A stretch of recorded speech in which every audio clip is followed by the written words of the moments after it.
bir tup alamina pomidor ko'chati 1000 so'm. Hop, bir tup limon ko'chati boring o'rta hisobda olaylik, 25 mingdan 70 minggacha bo'ladi deb olsak, o'rtacha 50 ming deylik. 50 ming. 50 ta pomidorimiz ham 50 ming. Lekin Rustamjon aytmoqchi, uni tan narxi o'shancha. Uni temperaturasi o'shancha. Har kuni kirish kerak, hasharotga qarshi, kasallikka qarshi fungitsidlarni ishlatish kerak. Eng yomoni boshqa joyda. Eng yomoni boshqa joyda. Nima demoqchiman? Bugun pomidor 20 ming so'm. Bugun bodring 20 ming so'm. Ertaga 5 ming so'm. Indinga 1000 so'm. Bozor tez tushib ketadi. Bozor.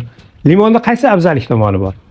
Birinchidan, aynan bizi o'zbek limonimiz, hozir biz O'zbekistonda ommaviy yetishtirilayotgan o'zbek limonimizni saqlash muddati xolodilniksiz, maxsus sovutgich xonalarda saqlamasdan, shunday shu 6-8 gradus atrofidagi bir maxsus qurilgan omborxona deymizmi yoki bir isitmaydigan podvalimiz deymizmi, shu joyda saqlaydigan bo'lsak 11 oy.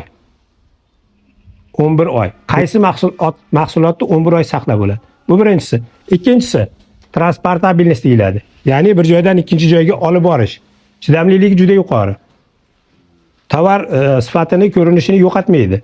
Mazasi 8,5% gacha o'zida shakar to'playdi. Bu konservant hisoblanadi. Ya'niki mevani tarkibida qancha shakar miqdori ko'p bo'lsa, shuncha uzoq saqlanadi. Tabiiy konservant hisoblanadi. Daromadga kelganda to'g'ri, bekorga aytilmadi. Bundan ko'plaringiz xabarlaringiz bo'lishi kerak. 5-yildan boshlab iqtisodiy samaradorlik beradi. Nima uchun qimmat? Teplitsa qurish kerak, ko'chat sotib olish kerak, Endi buni to hosilga kirib borgunigacha xarajat bor.